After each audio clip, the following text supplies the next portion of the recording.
अब मैं दावत खिताब दूंगा। आपके और हमारे दिलों की धड़कन, शोला बयान, देखती आंखों सुनते कानों चौधरी मोहम्मद आरिफ साहब को कि वो स्टेज पर आए और अपने ख्याल करें। चौधरी मोहम्मद आरिफ साहब।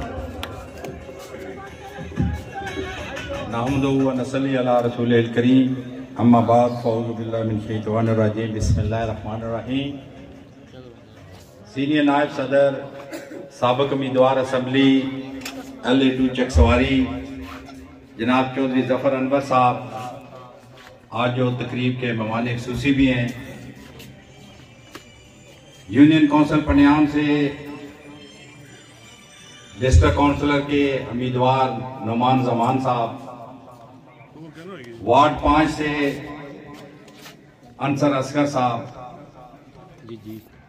हाजी पिन्नू साहब, चौधरी मनीर साहब जिन्होंने ये महफिल आज सजाई, जुबैर साहब यहाँ से लद्दड़ से मौजूद हैं, बाकी दोस्त अहबाब स्टेज पे बैठे हुए और पंडाल में, अस्सलाम वालेकुम। मैं इंतहाई मुख्तसर वक्त में सिर्फ 2 और 3 बातें ही करूंगा।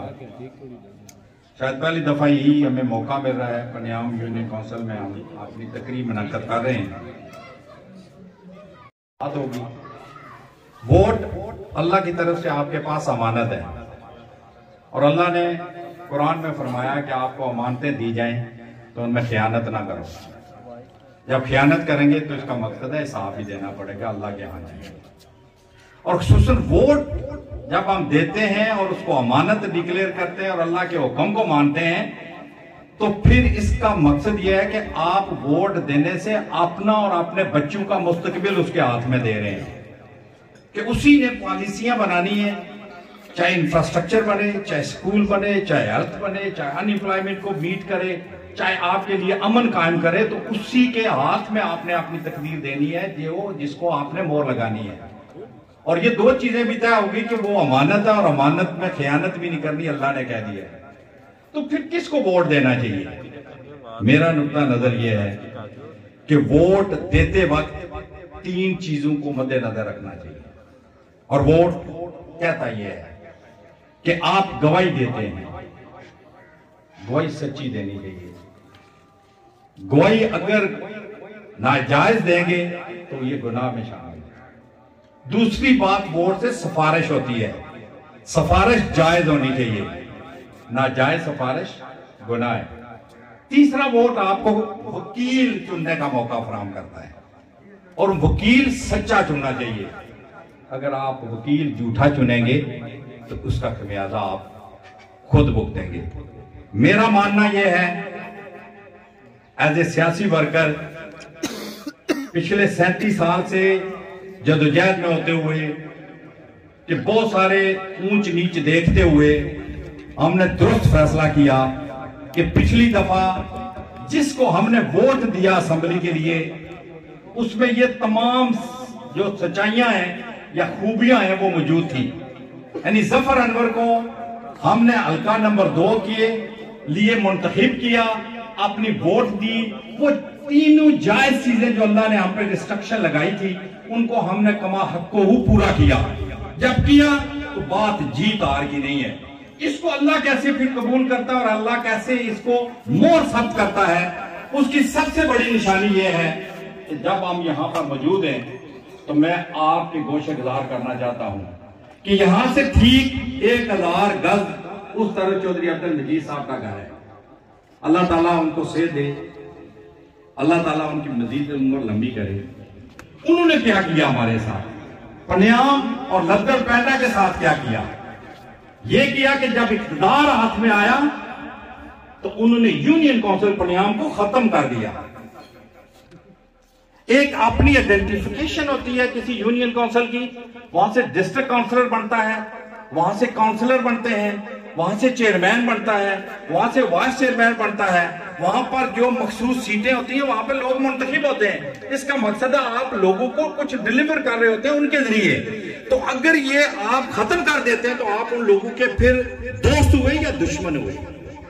इसका मकसद है दुश्मन हुए। और चौधरी अब्दुल मजीद साहब ने यूनियन काउंसिल पनियाम को खत्म करके उसको म्यूनिसिपल कमेटी चकसवारी का हिस्सा बना दिया। मैंने वो केस लड़ा, जाके तमाम कवायद दिए, और मुझे वो सुनने वाला कहता है कि आप जो फिक्र दे रहे हैं ये दुरुस्त है, मगर हम मजबूर इसलिए हैं कि वो प्राइम मिनिस्टर हैं और वो कह रहे हैं इस यूनियन काउंसिल को खत्म किया जाए। तो ये यूनियन काउंसिल खत्म हो गई। इसलिए आज जो इलेक्शन लड़ रहे हैं उनसे पहला सवाल यह है कि आप इलेक्शन लड़ रहे हैं किस तरह लड़ रहे हैं। ये यूनियन काउंसिल खत्म हो चुकी थी, चौधरी मजीद खत्म करवा चुका था। तो आज अगर आप यहां पर इलेक्शन लड़ रहे हैं तो इसके पीछे कोई कहानी होगी, इसके पीछे किसी ने जद्दोजहद की होगी, इसको किसी ने बहाल करवाया होगा, तो जरा उसको भी तो देख लेना। मैंने ये बात जब की कि जब आप वोट देते हैं तो वोट जीत हार को एक साइड पे रखते हैं। आपने अपना काम उस अमानत को खयानत के बगैर कर दिया। तो जफर अनवर साहब, जब हमारे हाथ में ये बात आई कि हम यूनियन काउंसिल पनियाम को बहाल करवा सकते हैं, अल्लाह को गवाह बना के कहता हूं, मैं उनकी तरह कुरान झूठे नहीं उठाता कि पूरा एड़ी चौकी का जोर लगाया चौधरी अब्दुल मजीद साहब ने और यहां से एक रिटायर्ड चीफ जस्टिस ने कि यूनियन काउंसिल पनियाम बहाल ना हो। मगर मैं फिर कहता हूं, आपके सामने कहता हूं कि हमने वोट दुरुस्त आदमी को दिया, और ये जफर अनवर साहब ने दिन रात एक करके यूनियन काउंसिल पनियाम को इसको बालाता रखते हुए कि कल वहां से मेरे काउंसिलर बनेंगे, मेरे डिस्ट्रिक्ट काउंसिलर नहीं बनेंगे, इसलिए यूनियन काउंसिल बहाल करवा दी कि वहां से चेयरमैन और यूनियन काउंसिल से एक डिस्ट्रिक्ट काउंसिल बन के जाके नुमाइंदगी करेगा मीरपुर के अंदर। तो ये होता है कि वोट अगर आप दुरुस्त आदमी को देंगे तो वो फिर आपके जो हकूक हैं उसका ख्याल रखते हैं। मुझसे किसी ने पूछा कि आप यूनियन काउंसिल जीत जाएंगे, ये यूनियन काउंसिल पनियाम बहाल कर रहे हैं। मैंने कहा जमीनी हकायक पहले देखूं तो हम हार जाएंगे, डिस्ट्रिक्ट काउंसिलर उनका बन जाएगा। कहते तो वो डिस्ट्रिक्ट काउंसिल जब आप उनका बना रहे हैं तो आप यूनियन काउंसिल क्यों बना रहे हैं? कहते हैं काउंसिलर आपके सारे जीत जाएंगे। मैंने कहा कोई रिजल्ट नहीं नजर आता है कि शायद वो जीत जाए, क्योंकि उन्होंने 236 वोट लिए थे हमसे ज्यादा। तो कहते चेयरमैन उनका बनेगा तो आप डिस्ट्रिक्ट काउंसिलर क्यों फिर डिस्ट्रिक्ट यूनियन काउंसिल बहाल करवाते हैं? मैंने कहा आप अपने पेट से सोचते हैं, जबकि जफर अनवर पेट से नहीं सोचता, लोगों की हकूक की हिफाजत करते हुए आने वाले बच्चों के मुस्तकबिल की सोचता है कि वो यूनियन काउंसिल बाहर हो, वहां से डिस्ट्रिक्ट काउंसिलर बन के नुमाइंदगी जाकर मीरपुर करे और वहां से चेयरमैन बन के यूनियन काउंसिल पनियाम की नुमाइंदगी करे कि वहां पे यूनियन काउंसिल पनियाम में जो चेयरमैन बनेगा वो ठीकरियां से नहीं बनेगा, वो तनख्वाहों से नहीं बनेगा, पनियाम का बनेगा। तो मेरा कहने का मकसद ये है, ये तस्सीह करना जरूरी था कि आपके पास 3 दिन है, 3 दिन में उनसे सवाल पूछें कि आप जो ये यूनियन काउंसिल है ये आपके लीडर ने बहाल करवाई है या जफर अनवर ने इसको बहाल करवाया है। जब मैं आपको वोट का कहता हूं कि वोट अमानत है और इसमें खयानत नहीं करनी, और अल्लाह ने कहा कि जो खयानत करते हैं वो गुनाह कबीरा करते हैं, तो ये वोट इन लोगों को 5 मेंबरों का नहीं है, ये डिस्ट्रिक्ट काउंसिलर का नहीं है। जब आप तकदीर नीचे से देते हैं तो वो नीचे से होते होते उस जगह पर पहुंचती है जिसने मुल्क चलाना होता है। आखिरी बात करके आपसे इजाजत चाहूंगा, ये वोट अंसर का नहीं है, ये सरफराज का मजाहिद का नहीं है, ये शराज का नहीं है, ये नुमान जमान का वोट नहीं है, ये आप वोट दे रहे हैं किसी जमात को। अब आपने फैसला करना है, आपने जमीर से पूछ के ये फैसला करना है कि ये जो हम वोट देने जा रहे हैं और अंदर जाकर मोहर लगाने लगे हैं, ये क्या सऊद को देने जा रहे हैं या चौधरी मजीद को देने जा रहे हैं, या चौधरी मजीद को देने जा रहे हैं या आसफ अली जरदारी को देने जा रहे हैं? ये वोट आसफ अली जरदारी का है।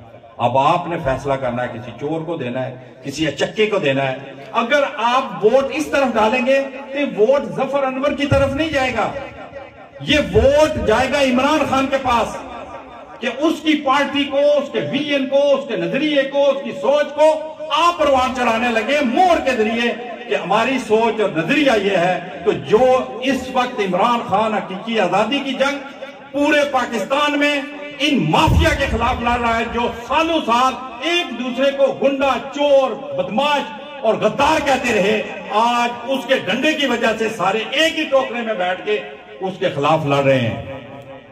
तो ये वोट इमरान खान को जाएगा। ये ऐसे ही नहीं है कि 8 दिसंबर को आएगा, आप वोट डालेंगे और शुगर शगल करके वापस आ जाएंगे। इसलिए मेरे भाइयों, जो 3 दिन आपके पास रहते हैं, मुझे यकीन है कि ये जो मैंने आपको बातें बताई हैं, इन पर खुद अमल तो करेंगे ही, जो सुनने वाले वो अमल करेंगे ही, जो रहते हैं उन तक भी बात पहुंचाएंगे कि ये यूनियन काउंसिल पनियाम जो है, ये सारा क्रेडिट अल्लाह के बाद जफर अनवर को जाता है कि इसने यूनियन काउंसिल को बहाल करवाया। जिसने यहां पर 1975 से सियासत की, उसने इस यूनियन काउंसिल को खत्म करवाया। और उसकी ताजा तरीन मिसाल अगर कोई मुझसे पूछेगा ऑथेंटिकेशन, तो यूनियन काउंसिल पनियाम का हिस्सा था ठीकरियां दमयालवी, तो उसको भी डी नोटिफाई करवाया था उन्होंने, तो वो डी नोटिफाई रहा। तो वो तैयारी करते रहे कि हम डिस्ट्रिक्ट काउंसिलर का इलेक्शन लड़ेंगे। जब पता चला कि डिस्ट्रिक्ट काउंसिल में, यूनियन काउंसिल पनियाम में हम नहीं है, हमारा तो नोटिफिकेशन है वो यूनियन काउंसिल से होके म्यूनिसिपल कमेटी में चला गया है, तो वो इलेक्शन काउंसिलरी का लड़ रहे हैं। इसके पीछे उसकी सिर्फ एक साइकी थी चौधरी अब्दुल मजीद की। आखिरी बात करके इजाजत चाहूंगा, क्योंकि मैं वहां पे सियासत करता था, वहां पे यासर करता था, सऊद सियासत करता था। उस ठीकरियां में रुपयाल होटल और नशेमन होटल वाले करते थे। उसका यह था कि इनको सियासी तौर पर काउंसिलरी लेवल पर ले जाऊं मैं, ताकि ये उधर काउंसिलर ही बनते रहे, उधर ऊपर की तरफ ना जाए। ये है उसकी सोच। और उस सोच को आखिरी दफन करते हुए, बात करते हुए मैं इजाजत चाहूंगा कि इस यूनियन काउंसिल में चौधरी अब्दुल मजीद ने पीपल्स पार्टी को टिकट क्यों नहीं दिया? वो जीते हुए थे, तो हक बनता था कि वो पीपल्स पार्टी को टिकट देते। यासर मुमताज ने यहां पर जो काम किया, पीपल्स पार्टी की आपसे ढकी छुपी बात नहीं है, नौजवान है, टैलेंटेड है, चौधरी मजीद ने उसको टिकट क्यों नहीं दिया? इसलिए कि वो डिस्ट्रिक्ट काउंसिलर बन के इसके बाद उसके बेटे के लिए वो थ्रेट बनेगा। तो उसने इतनी जबरदस्त साजिश की, ना वो जमात इस्लामी के हैं, ना वो पीपल्स पार्टी के हैं, जिन्हें उन्होंने कहा जी आप इलेक्शन लड़े, और यासर को कहा आप इसके पीछे चले। ये है उस बाबे की सोच जिसने हमें तबाही के तहाने पर पहुंचा दिया है। अब आपके पास वोट है, वोट के जरिए आपने मुंतखब करना है। माना कि लाख आयब है हमारी जात में, मगर बिकते नहीं तुम्हारी तरह हम फकीर लोग। सर कलम होकर गिरे तो और बात है, झुकते नहीं तुम्हारी तरह फकीर लोग। Thank you very much.